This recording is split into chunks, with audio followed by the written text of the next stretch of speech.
recap because we pretty much brought us to the end of the session where the only other things of note is you had attempted to ask Flack how the hell he remembered you, and Flack was Flack, which means not very helpful in answering. You also got a brand new job. That's right. You did get a job. Made some money. Yeah. Oh, so Actually, by brand new job, you mean same old job? Right. Same old job, but a new commission. Tasks. So how much extra money did you make on that, Otto? Squee? Job?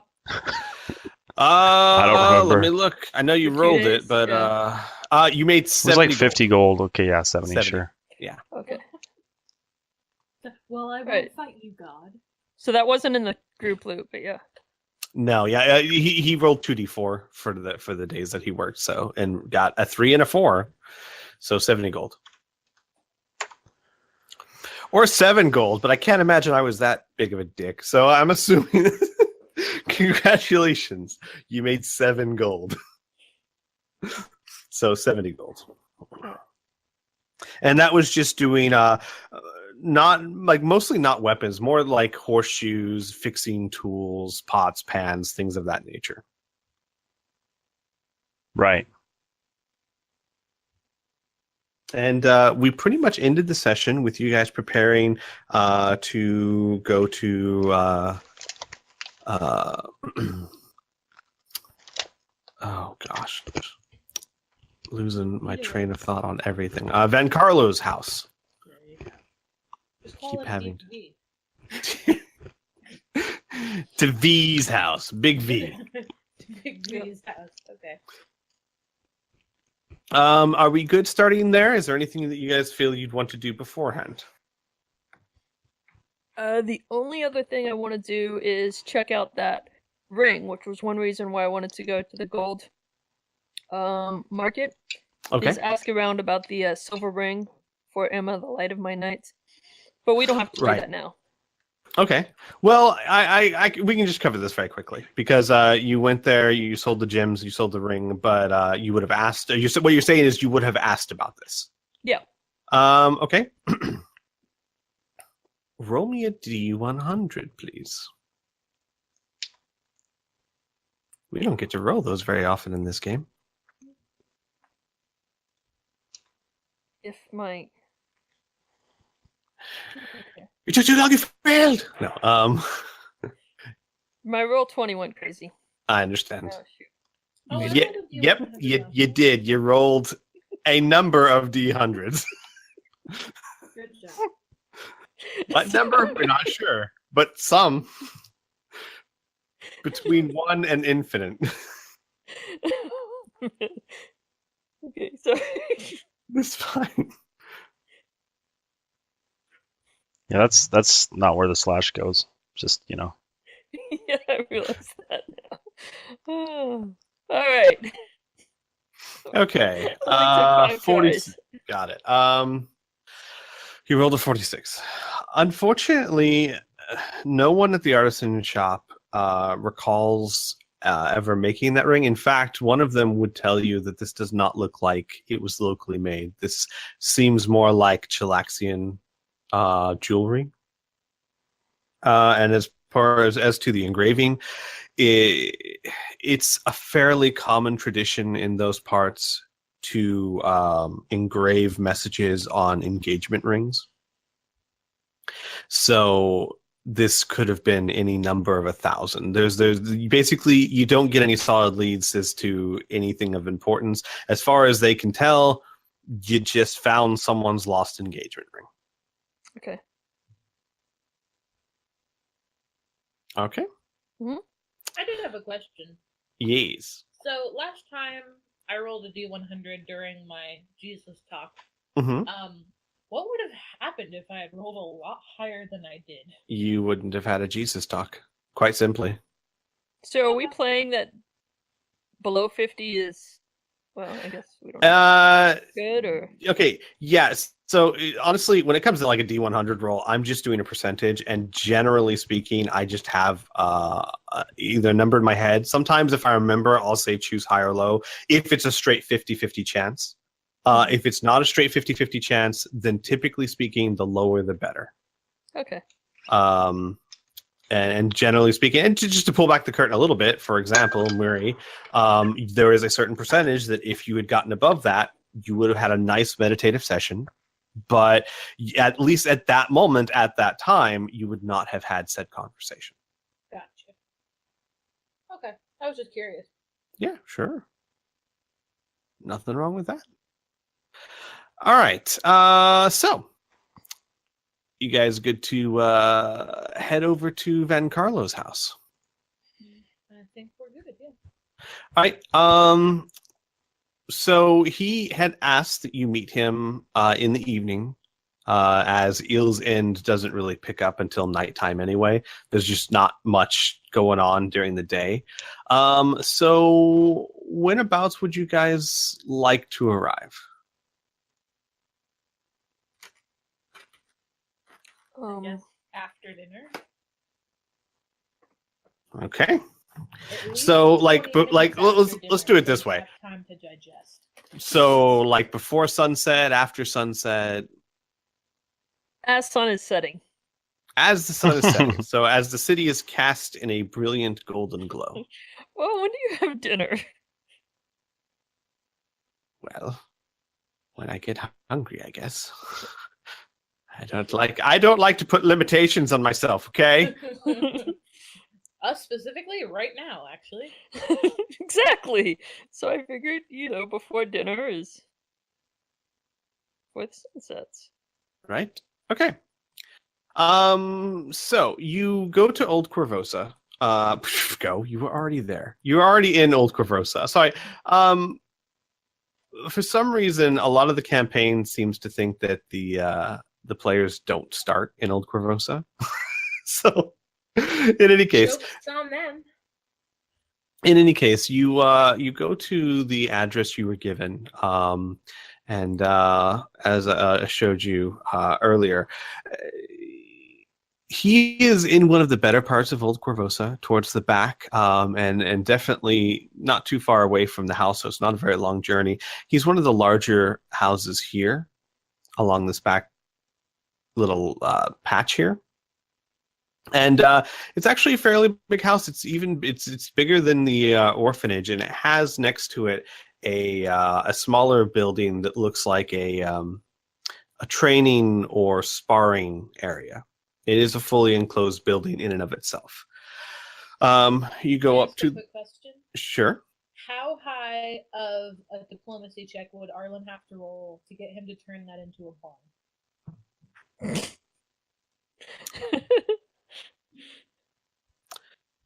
Oh, dang. You would just have to try. That was the other thing I wanted to do, was find a barn. Oops. Gotta put that back on my to-do list. I thought you said bar. No, barn. Because it's near the orphanage. I run an orphanage. Mary needs a place to go get wasted where the kids can't see. That's what literally the rest of the city is for. All right. So you go up to the front door and you knock, and Van Carlo himself opens up, wearing similar clothing, very loose-fitting shirt and pants, very very much designed for movement. And he says, welcome, come in, and he'll usher you into his home, which is fairly well furnished. He is nobility, even if a lower nobility. So it's not by any means a trashy place. It's well kept. It's neat. The furniture, while a bit sparse, is definitely of decent craftsmanship. It's a very comfortable home. And he says, I do hope your days have been well, and Ms. Arlen, it is a pleasure to see you again. And he'll take Arlen's hand and give it a kiss. Well, it's definitely a pleasure to see you as well. And Arlen's kind of like a little shy and bashful. He blushes a little. Oh, that warms my heart. Please, all of you, have a seat. Have a seat. And then as Amelia passes, he will say, Ah, and who is this ravishing young lady? Oh. Are you just like struck by the chest hair of the deep V? Not even a little bit. Amelia just kind of ducks her head in a quick bow and goes, Amelia, and kind of tries to sidestep away before he can grab for her hand. As you do, he gives a flourishing bow and says, Amelia, your eyes are like brilliant diamonds. And tries to take your hand. No, she just like, oh, thank you, and walks away. He kind of stands at that moment where his hand's outstretched and then just kind of closes it, takes it back. Of course. Make yourselves comfortable. I wanted to have an opportunity to speak to you guys a bit before you made your way to Eel's End. Chrysidia tells me quite a bit about you, especially your adventures so far. I'm impressed. I'm curious. Not many people would walk into the den of a known and dangerous criminal. Why are you so driven?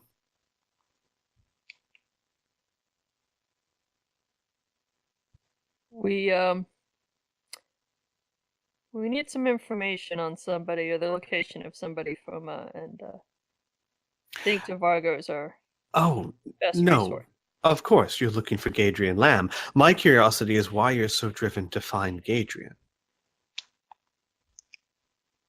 Don't like him a whole lot.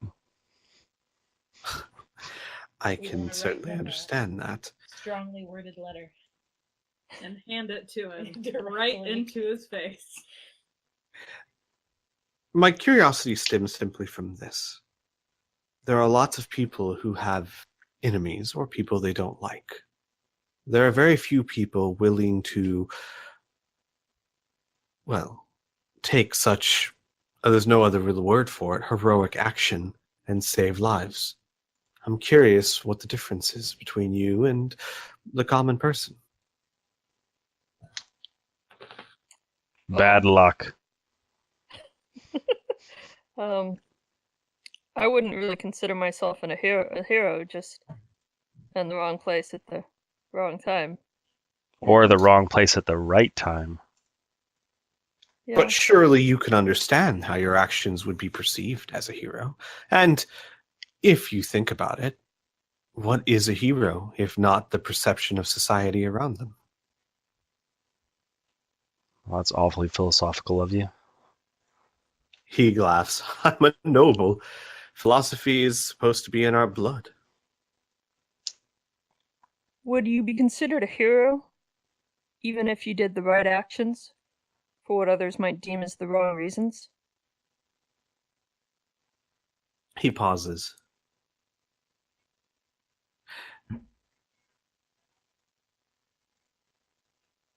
It is an interesting question. After all, I just said a hero is someone that society sees as one. But there's really two sides to that, isn't it? What's more important, being seen as a hero or knowing you and yourself did the right thing? There are some people that think image is everything, and there certainly is a lot of power in an image. But at the end of the day, you have to live with yourself. So, personally, yes, if you do what you feel is right to the detriment of any opinions about you, I personally would consider that a hero, even if it would not be seen. Actually, I was thinking more, you did the right thing, but your reasoning for it would be considered wrong. Do you yourself think the reasoning was wrong? At the very least, selfish. How so? Well, I didn't go into the fishery looking to help a bunch of kids. I went in with the intent of finding somebody and doing bad things to them. The kids just happened to be there. I wouldn't necessarily consider myself a hero for wanting to do something bad to somebody and then having something good come out of it. Of course not. Wanting revenge doesn't make someone a hero. But walking into that fishery, defeating as many people as I heard you did, without hurting a single soul, and then taking them into shelter and caring for them, as the simple fact that you stay at the orphanage is proven, that, I would contest, is a heroic action. Many heroes don't start off as heroes. I believe what defines someone as heroic are their actions, not necessarily their motivations.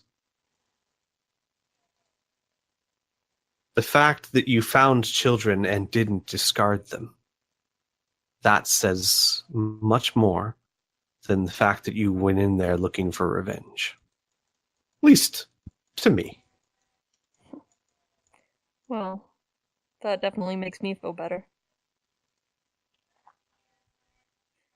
I mean, at the end of the day, I'm the one who has to live with the person in the mirror. Very true. And with that, he kind of sits back and almost like loses himself in thought. Yeah, and Arlen's kind of, So, are we ready to, get headed? Get on the road? Yes.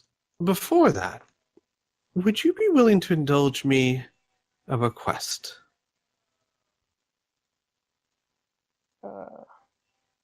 Arlen seems a little anxious and she kind of looks around at everybody else, looking for somebody else to answer. Depends on what the quest is, right? Well, simple truth is that I am at heart a weapons master. And while I do have students, well, the youth these days don't have the same kind of passion and skill I'm used to. They're good people, but spar with me, all of you.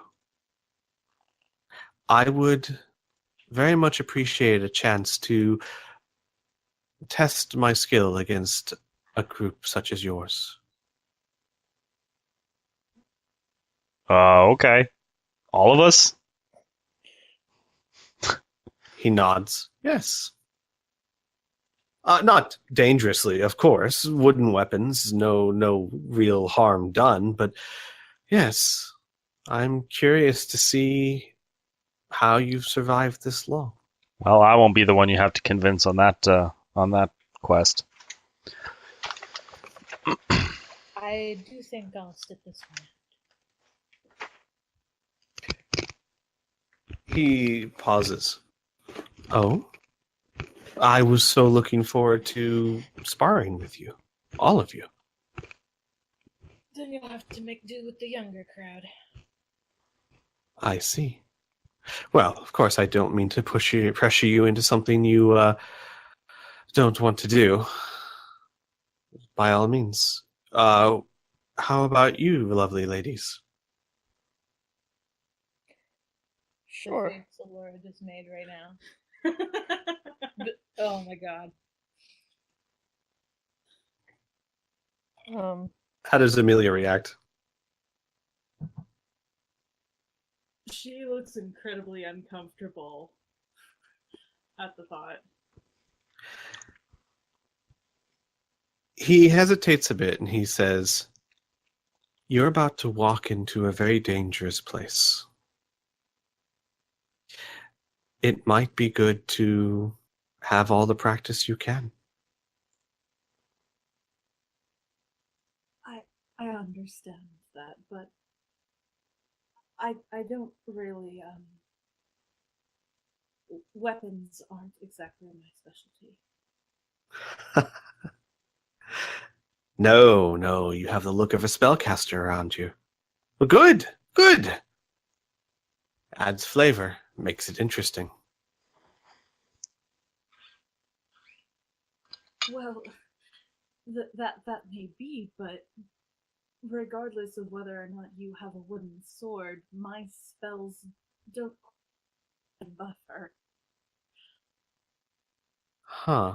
He sits back and taps his chin. I'm curious.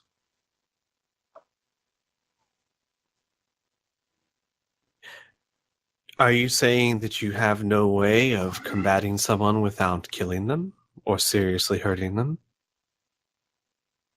Well, no, but I just wouldn't want to cause you harm. My dear lady, I have been a weapon master for longer than you have been alive. I promise you, you do not have to worry about me. Though, you might want to worry about your friends if you don't help. And he gives a wink to Otto and Arlen. Oh, Arlen's already, like, taken off her backpack. She's rolling up her sleeve. Ready to go. Let's She's do ready, this. you know, she's Rolling like, up her, yeah, like, oh, shirt once you sleeves. made it, as soon as you said, you know, sparring, she's like, oh, that's what you wanted, sure, you know, takes her backpack and her belt off and, you know, getting up. Well, if it's a more- whooping, you're a one. No. She seems very comfortable with the idea of sparring and weapons practice of sorts. Just let me get my butt kicking boots on. No, it's not. It's about, like, she seems comfortable with the idea of sparring with somebody definitely much higher skill and learning something from that. You know, Mhm. I'm not implying, like, I know I'm gonna lose, but I'll still learn something from that interaction. You know, and you wanted to spar, then definitely I'm always willing to learn something.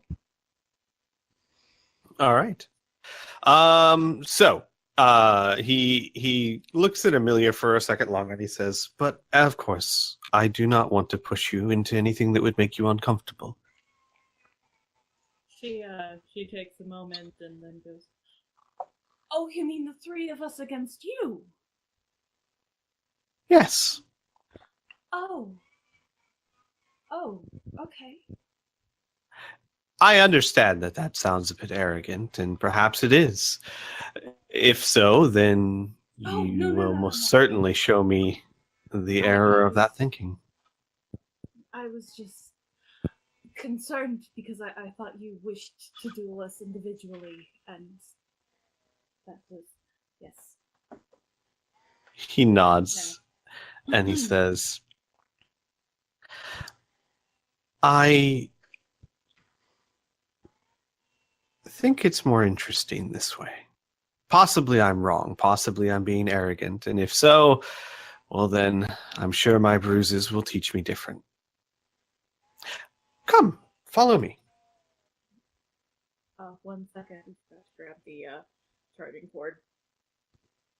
Oh, no, you don't actually have to come with me. We're sitting down. It's all in the mind, Elora. It's just...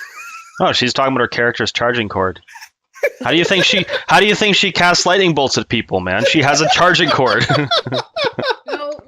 You see, I told you it wasn't on the magic. carpet and then touch somebody. I told you it wasn't magic. There's a scientific reason. It's like, no, I'm all for sparring you, but I really need to plug the iPhone in or it's going to go dead. Do you have like a...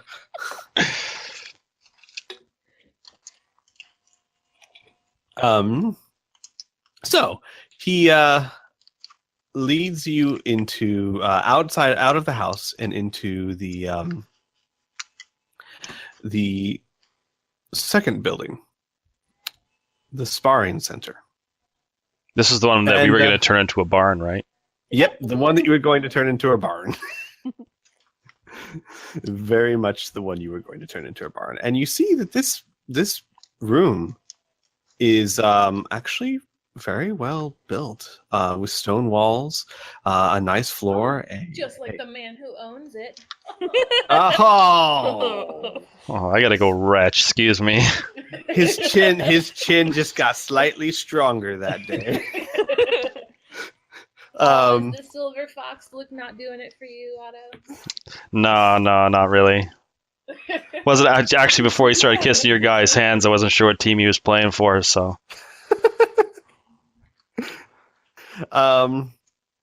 So he leads you in there, and this actually has furniture and walls and a fountain in the middle. And as he Looks brings like you there's in, blood in the fountain. yeah, there's also like horrible spike traps in the north there. Yeah. Like Yeah, what the hell? nah, that's just he points out. He goes Decorative holes in the ground.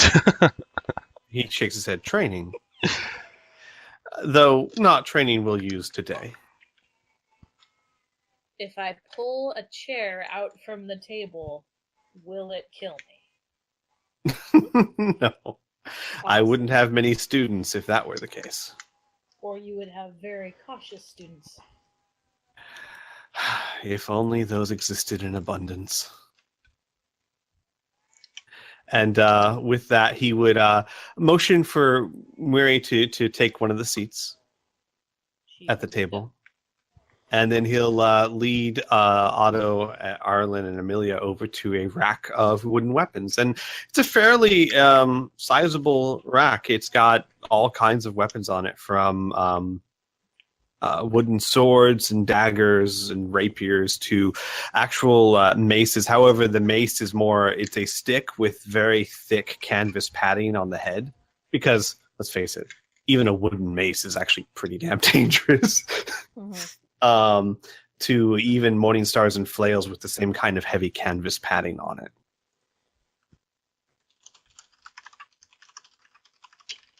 Okay. And he says, take your pick. Give me one moment, if you would, and I will pick. You're cutting out a little there. I'm assuming you're saying give me 1 second and you'll pick something? Yeah, it's funny because actually you guys are cutting out on my end a little bit. Well, it's not cutting out. I'm getting like some of that robotic Discord weirdness. Yeah. Is You're getting the there? Inferno syndrome. Yes. So- Actually, that's so probably. Arlen's gonna just walk up and get a like a wooden morning star, or the equivalent thereof. Okay. Well, so in this regard, really, there's no difference between the padded Morningstar and the padded mace, because really the only difference between a mace and a Morningstar are spikes.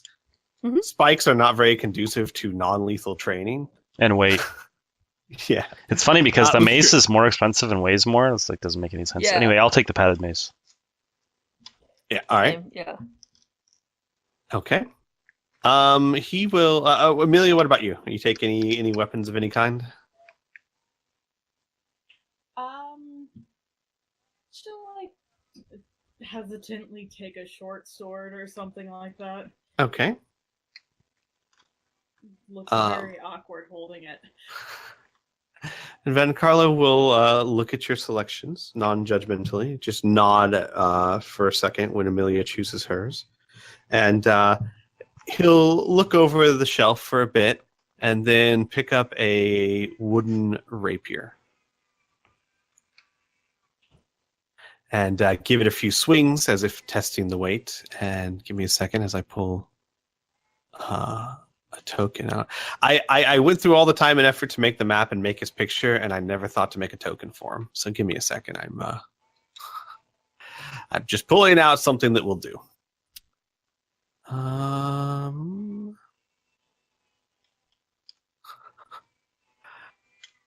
Let's see.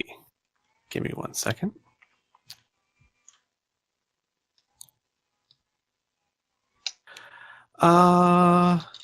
Sure. No, that won't work. That's...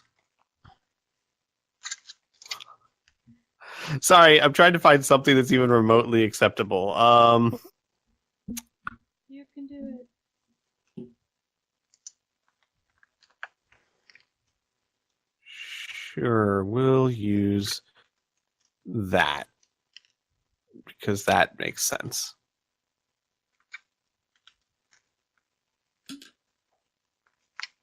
There. That'll work. That's a stand-in. And from now on, I will be a good GM and remember to make flipping tokens. All right. He takes the rapier, gives it a few swings to kind of test its balance, and then he says, "All right, well, I suppose I'll just go to the other side of the fountain. You start on that side of the fountain. Typically, you go until someone gives up or is incapable of fighting anymore. Obviously, we're not trying to seriously hurt each other, but I warn you, take it seriously or this will be very short." Okay. All right.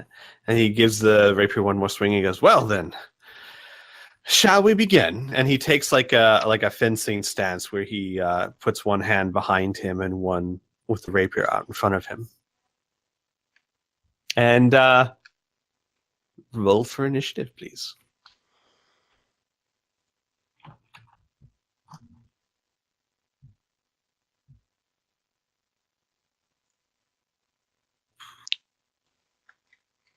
I even remembered to select my darn token.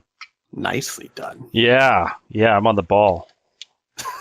It's like I've done this before. Damn it, you beat me.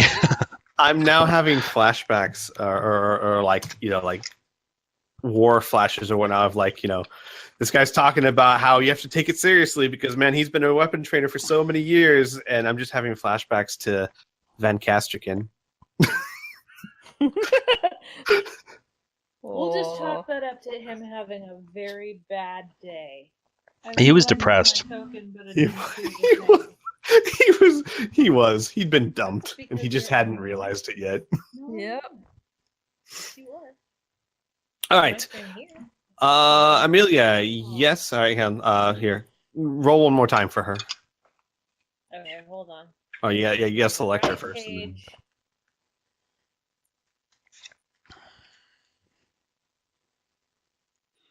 Oh, man. Okay. Slightly better. Yes, we'll go with that because really it doesn't make a difference either way. You would still go after Otto and Arlen, but before Van Carlo, so that works. All right, so there we go. And starting with you, Arlen. So Arlen's gonna kind of motion for Otto to go she wants Arlen to go this direction. While Arlen's gonna kind of step down towards this direction. I'm not around the fountain. But the deadly go spikes. Anyway. You can handle it. Those aren't active. Yeah, she was assuming those weren't active. Also, statues tend to come to life in these kinds of games, so you gotta watch out for those.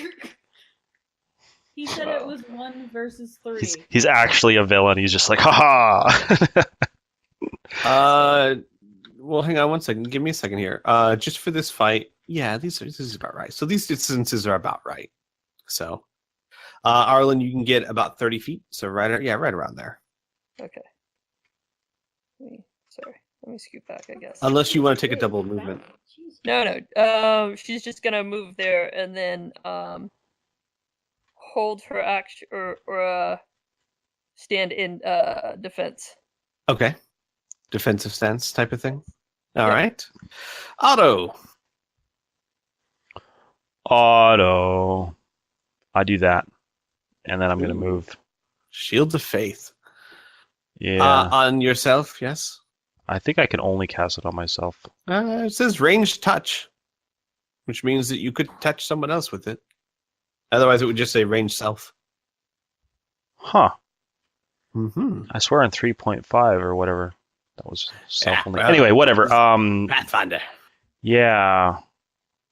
Set buffs. So, here we go. +2 bonus to AC. Yeah, I'm just +1 bonus. I'm enabling my thing, so it actually does it, and I can move that farish. So, and I say, "Come on!" And that's my turn. All right. Excuse me.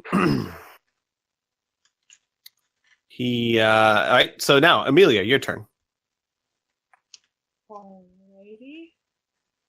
Amelia's gonna take a couple of this way so that she can see Van Carlo, and she's going to use a nifty new spell called Ear Piercing Scream. What? You unleash a powerful scream inaudible to all but a single target. The target is dazed for 1 round and takes 1d6 points of sonic damage per 2 caster levels. Okay. Is there a save against it? Yes, it is a fortitude save. Got it. Give me 1 second here. What's the DC?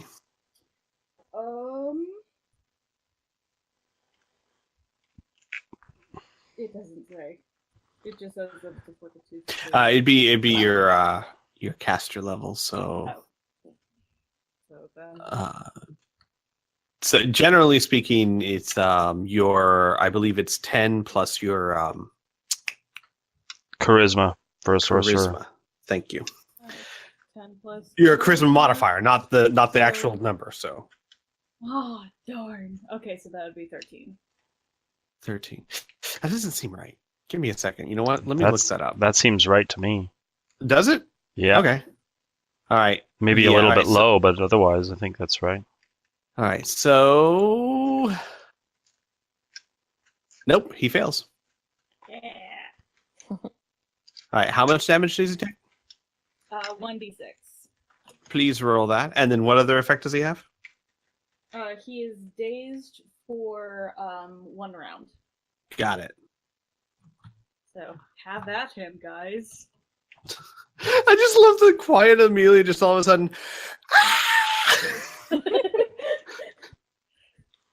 No one else can hear it. Oh yeah, I'm kind of picturing her like dislocating her jaw, and then some CGI effects on the face, so her mouth just opens gigantic. It's like, what the hell? Yeah, like. Oh, mummy.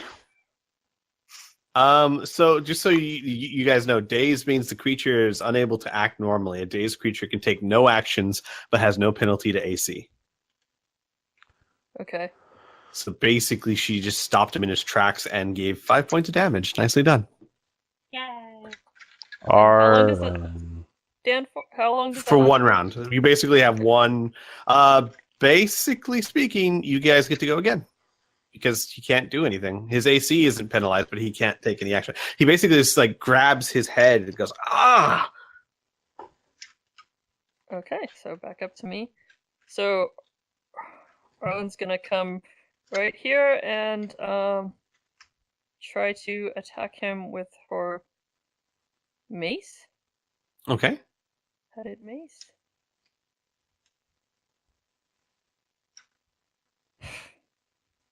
And yeah. All right. Try to.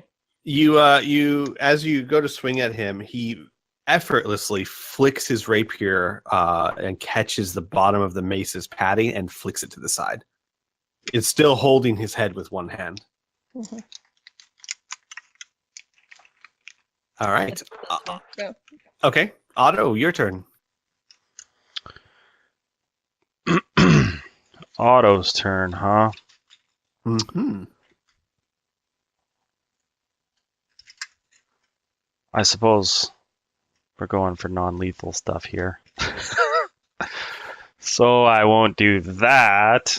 Yeah, I'll just go and whack him with my mace. I'm sure I'm close enough. Okay. I'm just going to roll the Morning Star. I don't know if the damage is the same, but the attack roll should be. Yeah. That looks bad.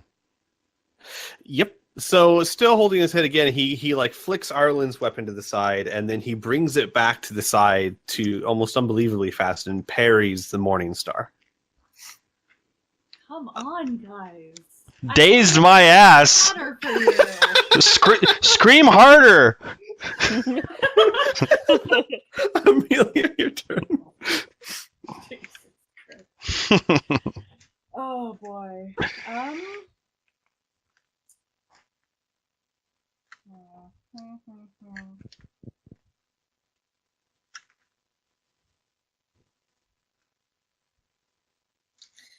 Yeah, sure. Let's do that one more time. God.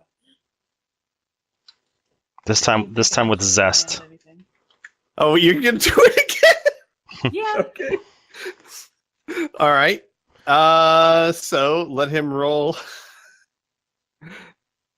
Nope. Yeah. He starts to like as he's flicking your weapons away. He like starts to clear his head and goes, "Oh, wow! I wasn't expecting." Ah! Dude's gonna need some Tylenol. Seriously. Yeah. Roll 1d6 for me, please. I love how for the first time ever Amelia's dishing out the most damage. 4. All right. he starts to say, "Wow, I wasn't expecting it," and then like Amelia just grows louder, and he goes, "Ah!" and holds his head again. Arlen, it's your so- turn. Arlen's gonna move right here so she can be flanking, Mm-hmm. and then Oh, I see. didn't even realize flanking was a thing in this. But I guess it Yeah, is, huh? +2. Yeah, okay. So and try to attack again. And That's and a critical. Not even with 2 added to it. So That's a critical chance. However, it didn't confirm. oh. So that is max damage for the was it 1d8? Yep. So Okay. max damage would be 8. All right. As you get behind him as he holds his head, and you just like whack him really good. What do you do? Are you going for like the head? Are you going for like the butt? I don't know. Like, what are you trying to do? I'm Go for the knees. going for the body. Yeah. Got it. I mean, All right. I would go for the legs, but I'm not trying to trip. So you like get him a good whack, like almost in his kidney region, and he goes ah, and kind of like goes forward a bit. Otto. Oh, geez, I keep seeing red. Well, I guess the attack roll's good. Bad damage, though. That is enough to hit, though. So you also swing as he kind of comes forward to you, and he's able to dodge the worst of it, but it still catches him and hits him pretty good. That's It's like 5 when damage you there. slam like a finger in a door. You just like caught his fingernail. It still really hurts though. Amelia, your turn.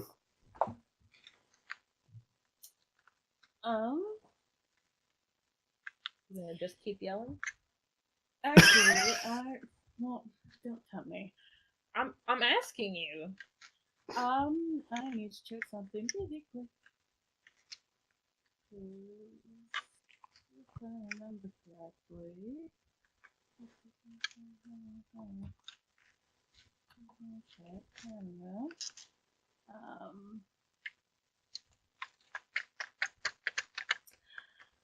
Yeah, cool. I need to check a spell. Sure. Because I was a fool and I'm gonna refill my drink really fast. Yeah, sure, absolutely.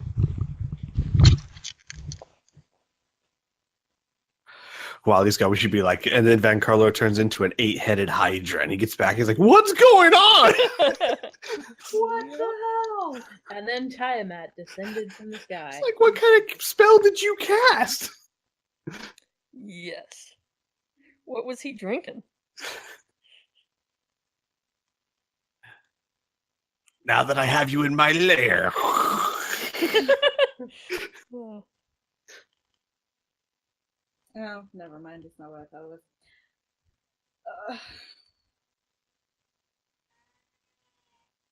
God, how many casts do I have a day? Let me find out for you real quick. Because it's plus wisdom, right? No, charisma for sorcerer. Oh, right. It's wisdom for wizards. Correctamundo. So you would have at 3rd level. And that's level 1. So you have 5 plus 1 for your charisma modifier. So 6 total. Okay. Yeah, So sure, you why can not? just keep screaming. Yeah, I can just keep screaming. Until I'm back. For mercy. Are you gonna scream again? Yeah, why not? Let's see if he can pass it this time. Oh man. Yes. No. He finally narrows his eyes and he goes, "I'm not gonna fall for that forever." Alright. Or until Well, at least that until only- next turn. That halves the damage then. Okay, roll me a. So it halves the damage and he's not dazed, I believe, right? All right. Still 2 points of damage. He clears his head a little bit, looks at Otter, and he goes, "My turn," and makes an attack at you. Give me a second.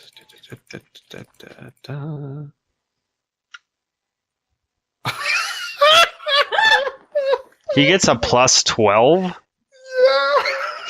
Fuck's sakes. He gets a plus 12.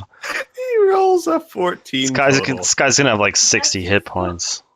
That's just gonna be this freaking campaign, man. You're gonna be throwing these ungodly, amazing Well- what characters fucking at us. what fucking bonus did Van Casterkin get to archery? Like a plus 9? 14 or something? No, it was like a plus 9 or something. Yeah, it was something. It was still something ridiculous, and he couldn't hit nothing. I told you guys before this started. I had a feeling. The thing is, though, you got to remember is that we only have to lose once. Well, I mean, not in this particular case, but in some of these other Right. cases. Right, that's true. Yeah. Win 100 times, it just doesn't matter. so- You lose once. Otto, he comes at you very skillfully, but you're able to get your shield up in time, and you just kind of the rapier, the much lighter weapon, just like slides right off it. Arlen, your turn. Whoa. Just dice everywhere. What the hell? Another Well- critical Oh hit. my god! Confirmed that crit. How do you get? Crit confirmed with a 19. How do you get a crit damage of 1? Oh, it's what's 2 damage. 1 damage plus 1 crit damage. I think actually you draw a card because it's the Yeah. one is like Yeah, no. to crit confirm. Yeah. No, I confirmed. Yeah, right. The cards. Forgot about the cards. So the damage is going to still be whatever. Like if it says double or whatnot, it'll still be double that one. But No. Yeah. Okay. It's gonna Yeah. be a really epic 2. Yeah. but, Wow. let This me. is practice, so you know. My gosh, my word. All right. It's like you like, crit him in the ear. Like, okay. Oh wait, that's the horror deck. That's the wrong deck. Get out of I here. You tell draw him- a bear. you hit him so hard, you tell his fortune. You will bleed from the ear. Next week. Oh, man. Yes. All right, Arlen, there's your card. Remember, you can like pull it out onto the map so we can all see it if you would please. All right. All right, and you're using a blunt weapon. Yes. So that's off balance. Yep. Normal damage, and the target provokes attack of opportunity from all threatening opponents. That's me. So you hit him again, but while it doesn't do that much damage, he goes oof and falls kind of towards Otto, provoking an attack of opportunity. Do. Oh, look at me go. Does that attack of opportunity from everybody? No, You have to everyone be in just- melee. It just means Otto. Yeah. Gotcha. So that's another 10 damage as he's literally being like ping ponged between Arlen. Oh man. So real quick, at what point do I offer this dude a job? Dude, look how bad he's doing. Don't offer him a job. He won't even be able to keep the children safe. Look, man, Van Casterkin's going to prison, and I still held his stuff for him. You really think? I mean, you can act as the training dummy for us if you really want. Like, Oh my gosh. Don't subject the children to men with ponytails. And deep Z's. Yeah. no.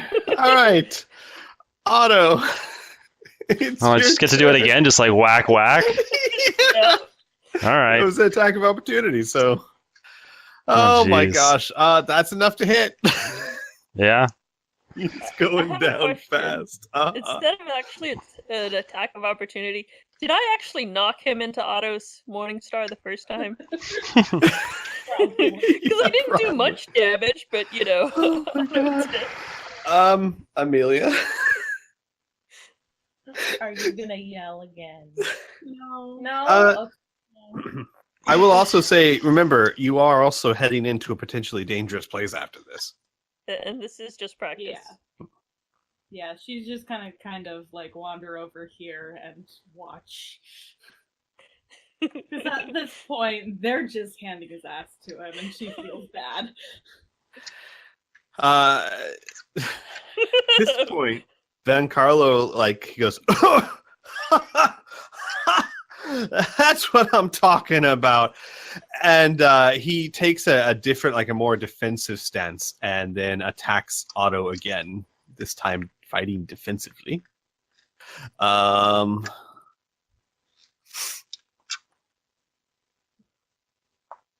That's enough to hit. Yep. All right. That is. You take, sir, 5 points of non-lethal damage. So basically just damage, but non-lethal. Okay. All right. Oh my God, I'm such an idiot. He attacks again. Because he has 2 attacks. And I somehow completely forgot that part.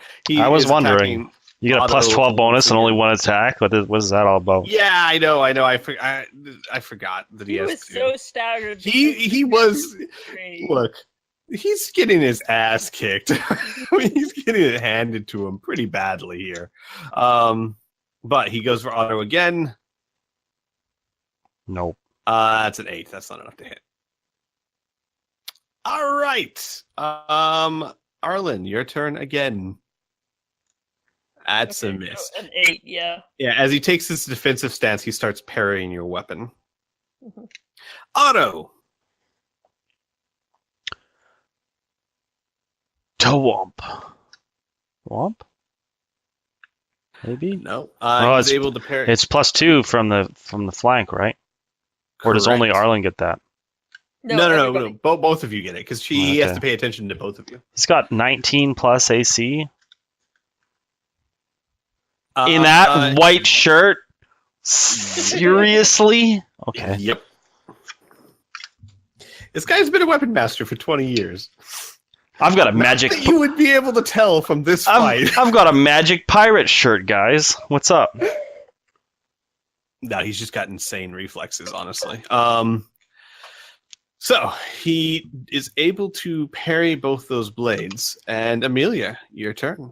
It's actually the rippling pelt of luxurious body hair thing. Right. The chest hair blocked it. Mhm. It actually like springs out and cushions. Yeah. He's like a druid, but he doesn't have roots. He has chest hair.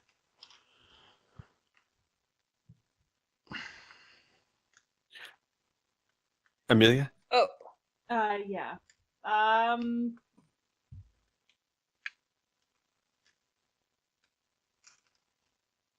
Yeah, she'll throw Jolt at him, I suppose. Okay.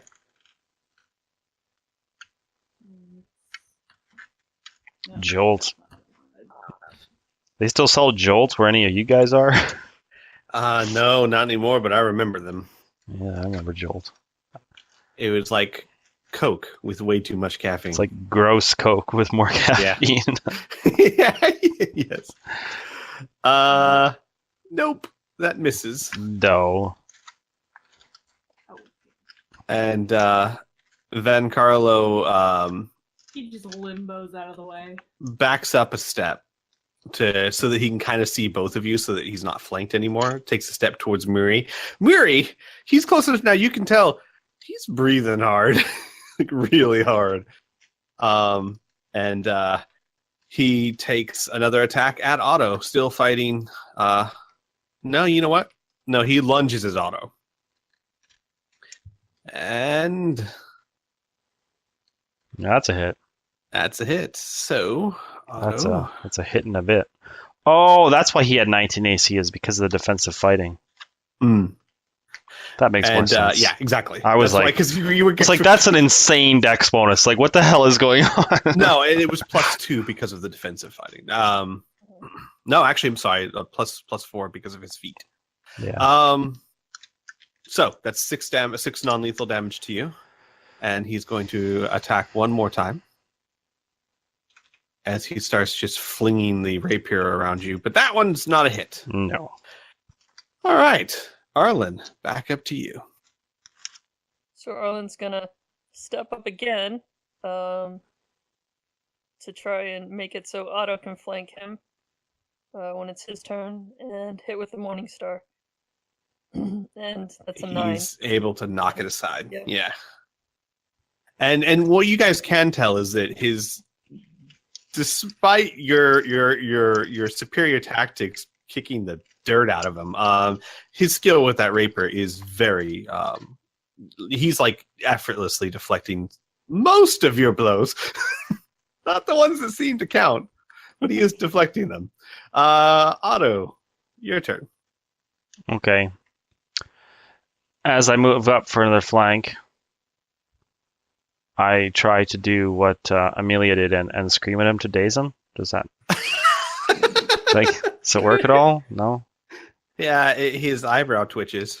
Oh, look at that damage roll. It's so wasted. Yeah. And Both of ours. Jeez. He flicks he flicks your weapon aside with the rapier as well, kind of doing like a back and forth with both of you on either side of him. Amelia.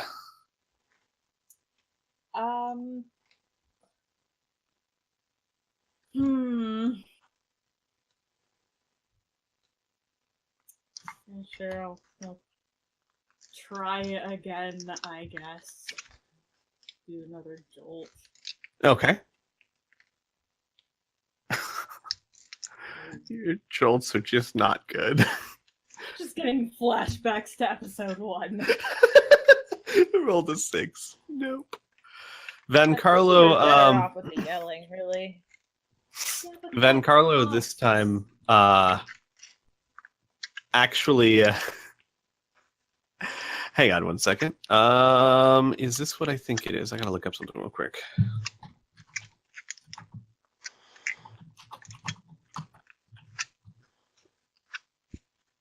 Make sure this is what I think it is. You keep on using that word. I do not think it means what you think it means. It's not what I think it means. He is going to make an acrobatics check to attempt to avoid attacks of opportunity as he attempts to backflip onto the table where Miri is. What a fucking show off. Seriously. Backflip onto a table. Yep. He's able to do that. What? Yep. And I get a plus 21 bonus to that. That's what I guess. He's a high level character. That I just want to point out, you are kicking the crap out of him. Despite his flashy moves, if we look at how much damage has been received versus given. He flips away and Otto says, "Inconceivable." he goes for Arlen. He's poking down at you now. Mm-hmm. This is a 15 versus your AC? I don't think so. I don't think that's enough to hit. No, it is not. All right. And then a 17 for your AC. That is exactly my AC. Okay. So you take 8 points of non-lethal damage as he whacks you good on the side of the shoulder. Okay. Miri, he is now standing on the table. I cast Compel Hostility when he hits Arlen. Oh, okay. Let's see. Whenever a creature you can see that threatens you makes an attack against one of your allies, as an immediate action, you can compel that creature to attack you instead. Oh, wow. Okay, so he attacks you. you must first overcome that creature's spell resistance. Okay, attempt a will saving throw. So he'll try that. And basically, you would just take the damage? You know, Or it's no, not. it would be against your AC and everything, right? It's not terribly clear, but I assume it's against my AC for that I would particular have attack. to say, yeah. So let's try and make have him make a will save. Well, give me a second. Let me find out what his will save is.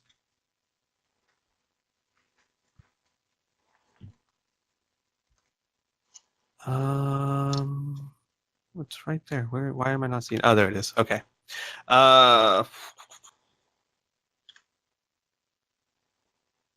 No, I tried. He makes it. So, Arlen, you still take 8 points of non-lethal. Okay. And with You know, that, he gives I called him a cowardly beggar or something like that to get his attention. But anyway, attacking girls. Mirai, you have to like shift your elbow out of the way as he is suddenly occupying the table you're sitting at. Arlen. By the way, all of you can tell despite his flamboyance and bluster, he's very winded. He is struggling to breathe at this point, probably from the multiple kidney shots. So yeah, I was considering whether I wanted to do a spell, but I'll go ahead and attack again. Okay. So 18. That's enough to hit. So with that, you swing at his knee, which is now about head level, and you take him in the knee, and with the fatigue that he's already been feeling, that just sweeps his leg out from under him, and he falls onto the table. And the table crashes to the floor with him in it. Mirai, you have to like back up to avoid the breaking table. And he just slays there on the ground, breathing hard, and then just starts. Oh, I yield. Well done. So Arlen will kind of reach out to help pick him up. He'll grasp your hand warmly and get up, holding his side, and he'll go, "Hi.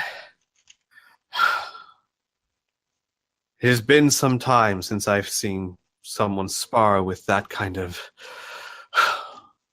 passion. I know that you're busy and you have things to do, but you're welcome to come train here anytime. I would consider it an honor."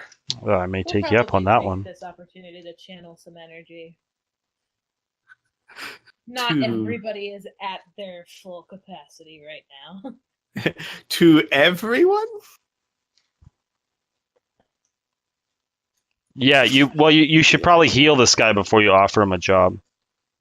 Probably up your chances. Yeah, Roll that's me that's typically how we do things. roll me 2d6, please.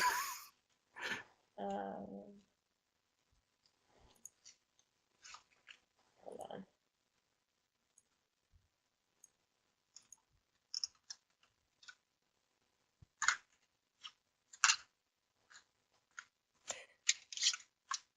So, not quite Van Castrican. Yeah, while that's going on, Arlen's gonna say, I might just take you up on that offer. It was fun. I agree. I might not be able to sit down tomorrow, but such is the price I pay for hubris, right? Definitely. Well, as he sits down in one of the chairs that is now missing a table. Enough playing, on to business, I suppose. Jarvargo, Eel's End. Can't miss it. First pier, or last pier, depending on your orientation, on Old Corvosa. It's longer than the rest, and it has 5 boats permanently moored to it. It is a place of, well, many things that adventurous gambling and those seeking pleasure would find there. Though Gervargo himself will be on Eel's end of the ship. I can't guarantee that you'll be able to speak with him, but I can give you the excuse. Ask him for anything that I can use against the diplomat to blackmail him. And I can give you 1,500 gold with which to do it. Though, I would appreciate it if you don't have to spend all of it. All right. Asking this group to haggle.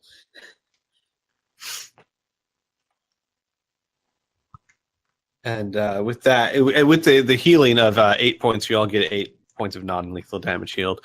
He looks at Weary and nods gratefully. Thank you. And Arlen will say thank you as well. So Weary, thank you. Of course. Is there any other questions you have of me?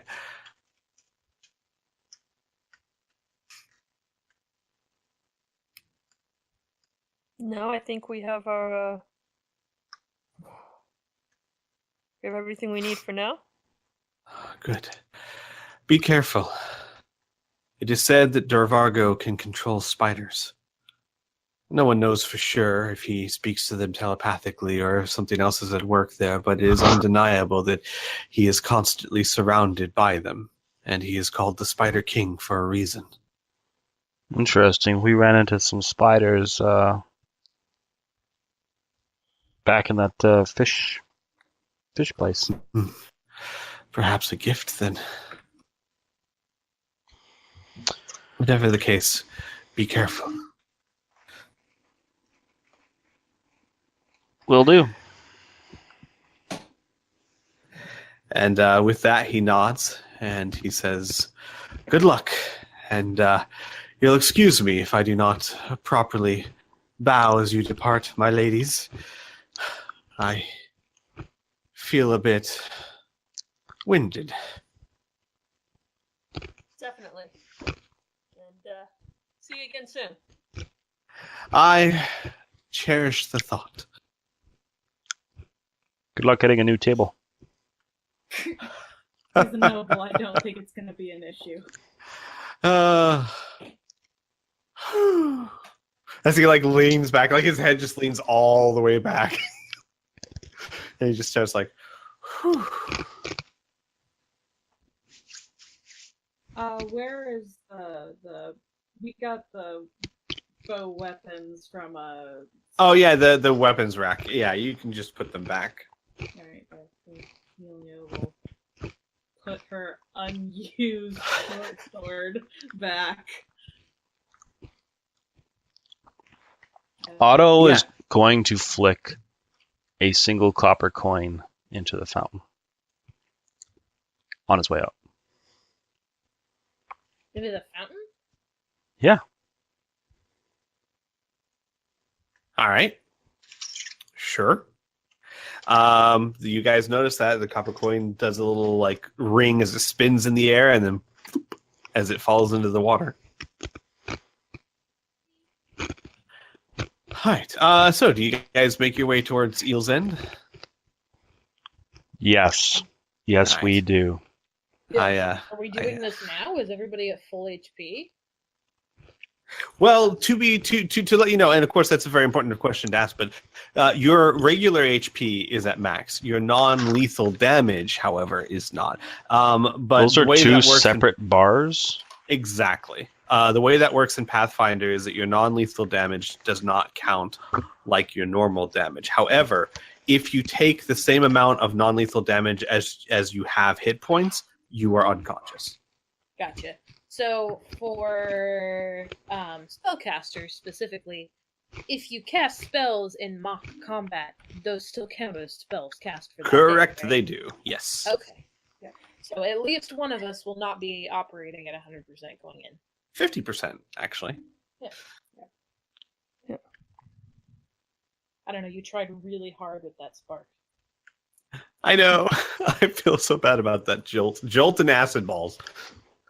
I can't do anything with them, man. And the thing is, he was so low, just one hit from him. Because Arlen took him out with that last hit was only 4 points of damage. Yeah. But 'tis the way of dice.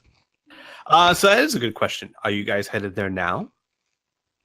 You would have to, basically, if you wanted Amelia to get all her spells back, you would need to rest for a full, I'd say at least 6 hours. It's up to Amelia. I don't need all my spells back. Yeah, I mean, It'd be a miracle if I cast 4 spells, so I don't care. Well, you are our spellcaster. Yeah, that. Normally I wouldn't bother with it, but that's pretty much all she has is spells. Sure. Like, So aside from her knife, which really she doesn't want to be that close to anyone enough to have to use it. Your AC is not that high. No.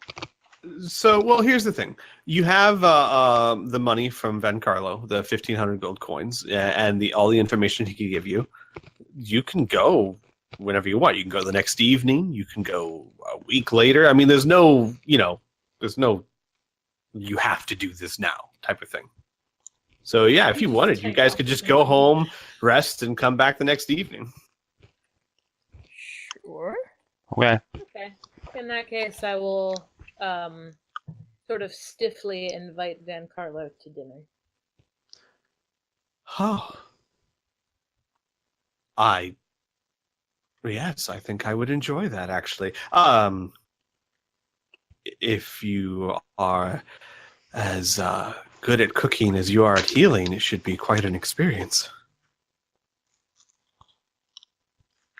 Well, I hope you like children. You're gonna cook the children?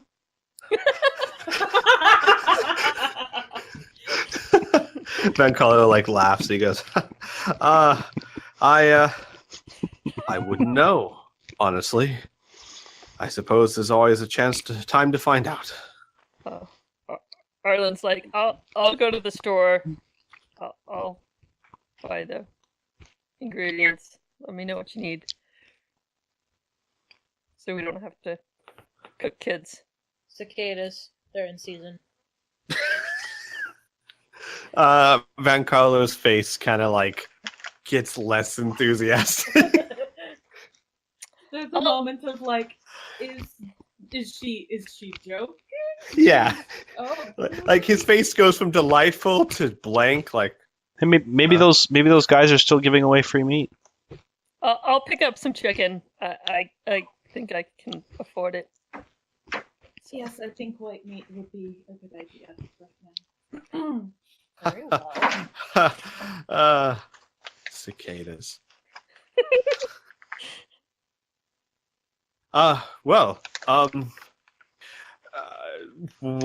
how about if you don't mind, give me some time to freshen up, and I will meet you at your place. I think I know where it is. Don't wear anything you don't mind washing. Right. I will take that into account. And he will stand up with a groan, give a bow, and say, I will see you at dinner. Till then. He nods, and he'll go back into his home. Go back home and lick his wounds. Because he done got beat. All right. I love how even the critical's like, oh, it's just a 1. Straight into 10 points of damage from Otto. That's a strong card when you have 2 melee. Look, man, I Yeah. told you I did not need to get involved in that. Just think how bad it would have been if Weary was in combat. Right. Just take him so- down in 3 hits. He we'll say an hour or so passes because you guys, it's like a 10-minute walk. maybe 15 minutes if it's crowded. An hour or so later, he will arrive at the orphanage wearing well-made, very comfortable-looking clothing. It is a less baggy. He's wearing leather tooled trousers and a simple shirt and vest, leather vest. So, Arlen, you would know that this is very casual for a noble. Otto still looks like he's dressing way too extravagantly for what's really necessary. Is there more or less chest hair? Less, actually. He's wearing an ascot. Well, that's a relief. I'm happy then. I didn't want to expose my daughter to that. That's right. The ponytail's bad enough. We don't need the open chest.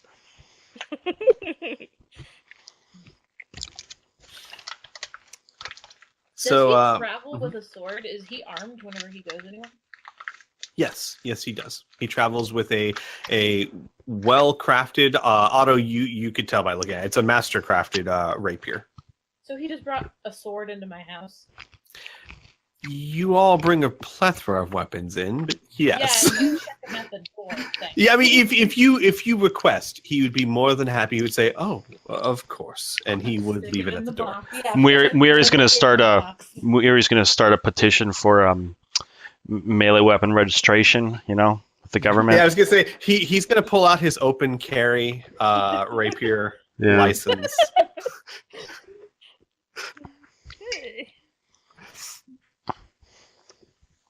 So, Arlen's gonna kind of go to the store. Like on the way home, she's gonna peel off, and then when she gets back to the orphanage, she's gonna have like food for dinner, but then also kind of be passing some candy to kids here, like telling them to be really quiet and don't let Mary or Trini or anybody else know, but then kind of just pass them each like a piece of candy or something. They get like super excited. Oh, wait, shh. Mary, from the kitchen, you hear just a plethora of shh from the kids. And guess what that is? That's none of my business. Awesome. Now, every one of the kids has to roll stealth.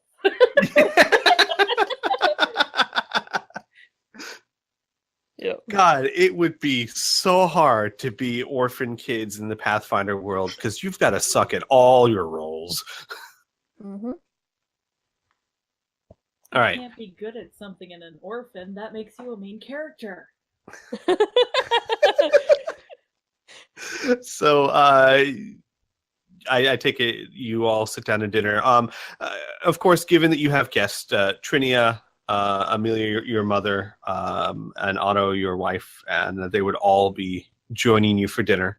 So this would probably be one of the first times that the table is full of adults, at least.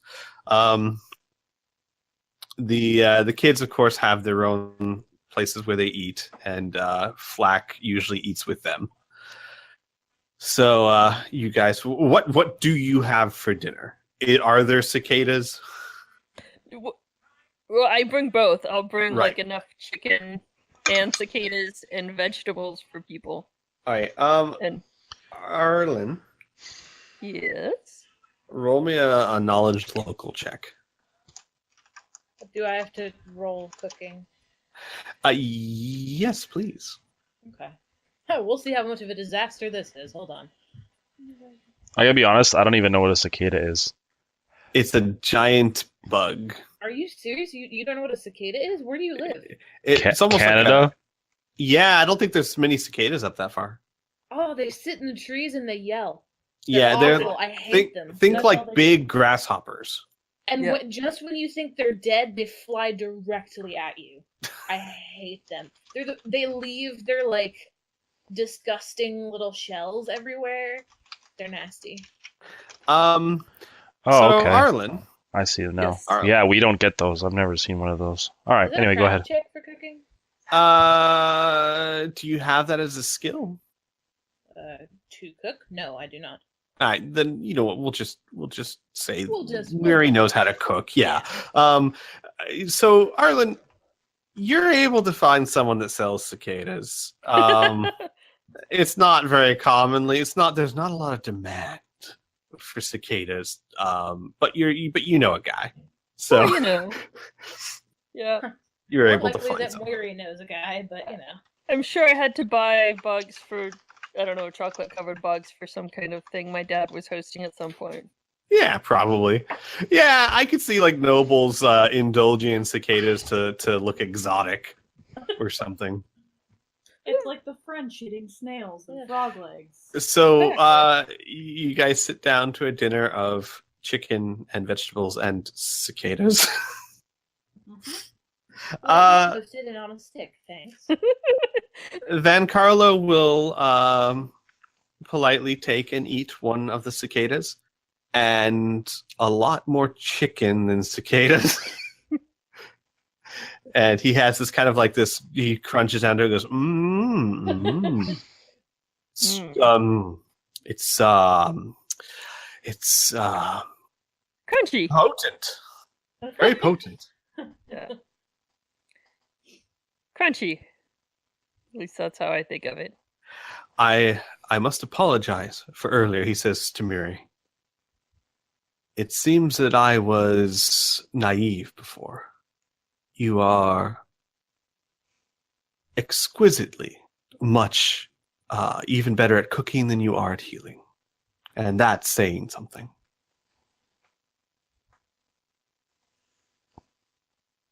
Well, perhaps you convinced the children of that.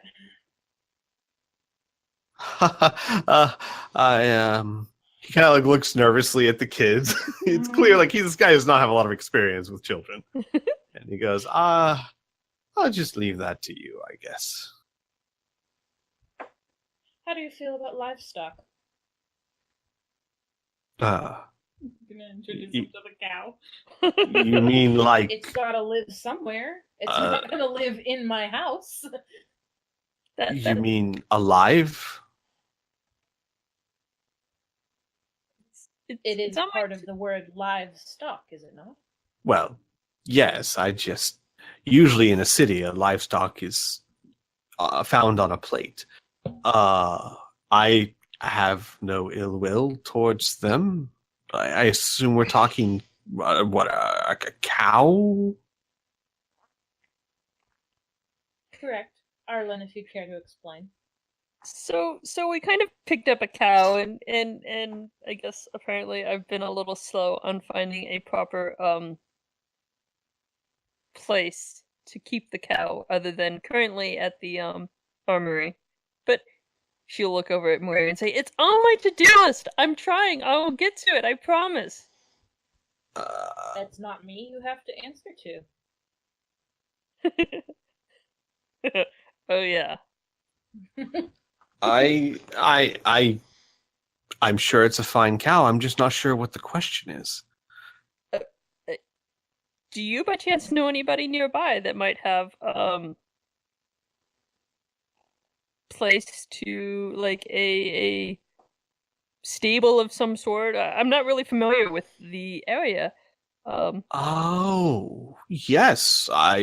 Sure. I assume you are not referring to a butcher of some kind, but someone that would house this animal. Absolutely. She's a good milking cow, and besides the kids like her, and I think she's taken a real shine to Amelia. So I see. Amelia, And he'll look at Amelia. Just 1,000-yard stare. And he'll say, well, far be it from me to not come to the aid of such a beautiful lady. I'm sure I can find a home for the cow. He says, looking at Amelia. She refuses to make eye contact. This is good chicken. That would be mighty kind of you. You'd be my hero for today if you could help me with that. I'm sure the kids would really appreciate it. He looks at Arlen seriously, studies her for some time, and then nods and he says, it would be my pleasure. Where would I find said cow? Just talk to Chrysidia. No. Currently at the Citadel, but I can bring the cow by. What? I needed to speak to It's- Chrysidia again. At the Volshnik. Oh, well. Yeah, I could see why So she we might know not where enjoy to that. find It was a temporary emergency situation. Well then, I shall endeavor to relocate the cow as quickly as possible. Thank you. You would have my eternal gratitude. Nonsense. You're helping me out as it is. It's my pleasure. Well, you're helping me also. I mean, me helping you also helps me. So, once again, I imagine this goes on for a little bit. yeah, back and forth. And dinner passes. Of course, they make small talk. Is there anything in particular anyone would bring up during the dinner? He would just bring up just small talk things, issues in the city, the concern over the rioting and how he hopes things return to order soon. But nothing of true importance is brought up on his part. This is really good chicken. Yes, it is. Arlen would ask about the Chilaxian diplomat and try to find out if Van Carlo knows more about this. What kind of information he knows about the Chilaxian diplomat? Yeah, if we want to How- seem like we're coming at this from the inside, we should probably have a baseline of knowledge. Yeah, absolutely. And like how Sure. the diplomat's perceived. You know. Sure. Let me pull up some information real quick.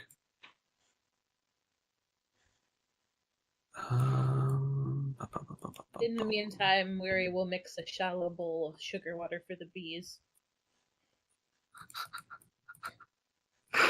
Which Van Carlo politely does not bring up, but stares at.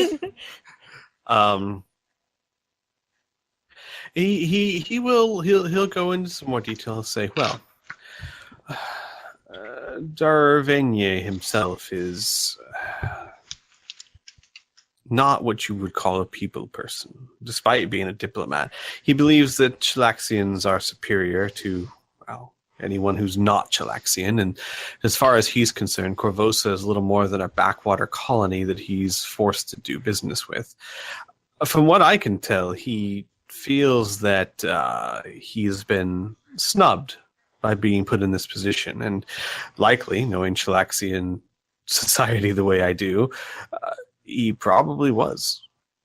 Probably upset the wrong person somewhere to get an assignment here.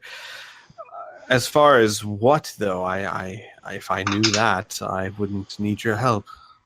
I do know that he does like to spend a lot of time at Eel's End to forget his sorrows, if you want to call them that.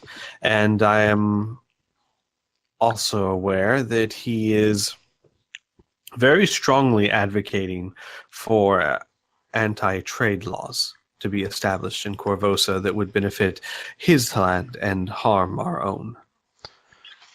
Okay.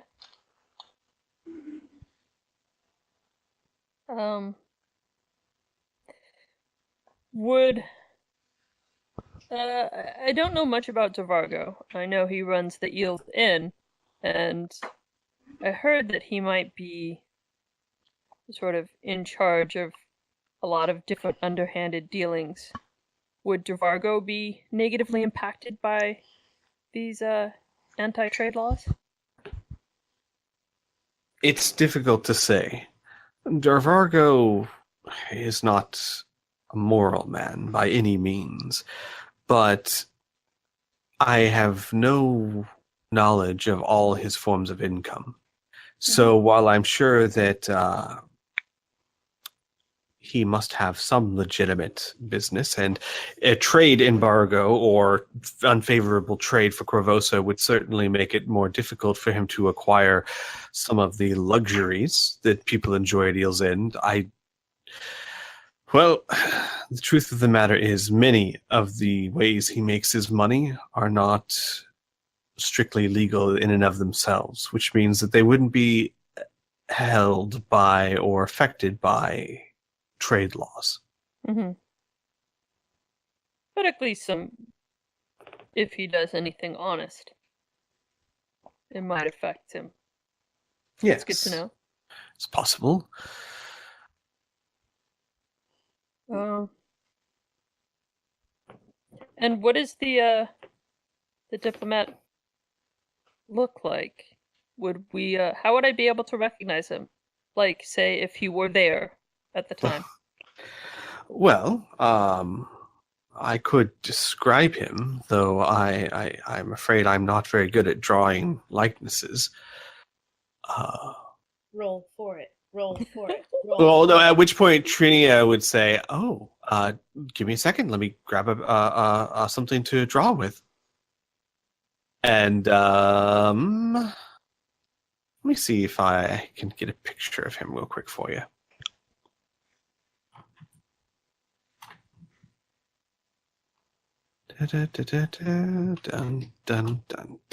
I'm really hoping this looks like one of those police wanted sketches. Oh, hey, look, there are tons of pictures of him. Good. Let me just choose one, and I'll shoot the link over to you guys. By the time he's done describing, what you get from Trinia is something very similar to this. Okay. Dude looks somewhat terrified. So Van Carlo will say he is always splendidly dressed and loves to turn his mustache up at the sides, and he always seems to have a permanently annoyed and paranoid look on his face, as if he's never quite sure there might be someone behind him, and that very fact upsets him. I know the kind. In my experience, that tends to be about half the nobility. Exactly. So.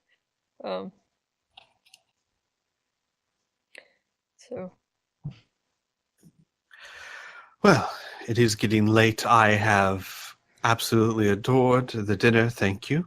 And you, my lovely lady, are a brilliant artist, he says as he takes Trinia's hand.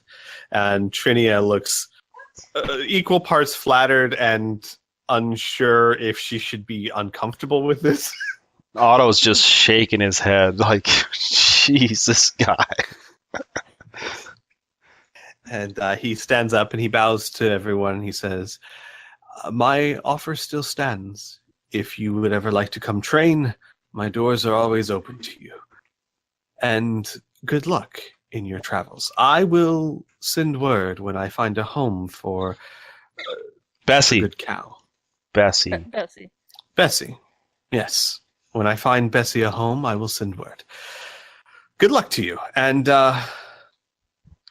remember, society's opinion of you is not anywhere near as important as doing what's right. Society doesn't even know I exist. So. He'll smile and nod. And I should point out, of course, Otto, he's never said anything. But yep, there have been times where you've seen that look in his eye where he's like, who was this guy again? Yeah. And with that, he will leave into the night, taking his rapier with him. And his open carry license. Alrighty. Okay. As he leaves, Trina goes, what a nice man. A little, flirty, but well-mannered. You guys want me to wander around the house kissing all your hands and talking like. Oh, Amelia just gets up and goes, "Don't even joke about it." So he was harmless. That's typical of a few different nobles. Trinia says, "I have just met you tonight, sir. I think that we should get to know each other a lot more first." I'm going to bed. Yeah. All right, so you guys rest for the night. Amelia, you get your spells back. Do you guys intend to head towards Ilzin that next evening? Do you have anything you do during the day?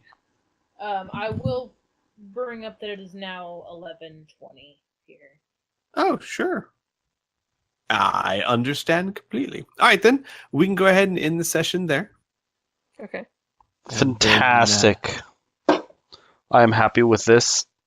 It was good. All right. Yeah. I like sessions with, opportunities to own phases.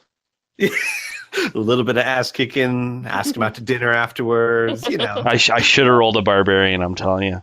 When I die. When I die, guys, I'm coming back as a barbarian. 4 int all the way. Nice. That's Oh, okay. With man. how things are going, I mean, knock on wood, you'll be fine. We'll see. Yeah. I can be pretty reckless. You guys do realize, had he not saved on that final scream, you might have defeated him without him ever touching you. Yeah, it's like World of Warcraft PvP, man. It's like, oh, I was CC the whole fight. Awesome. This game's cool. At least, I as a GM am happy because at least he got to show that he is really good and skilled. At least he had that chance. Because it was this close. 35. It was this close to him just getting his ass whooped. All right, say goodbye because I'm going to stop the filmy streaming Yep. video. Take care. Bye.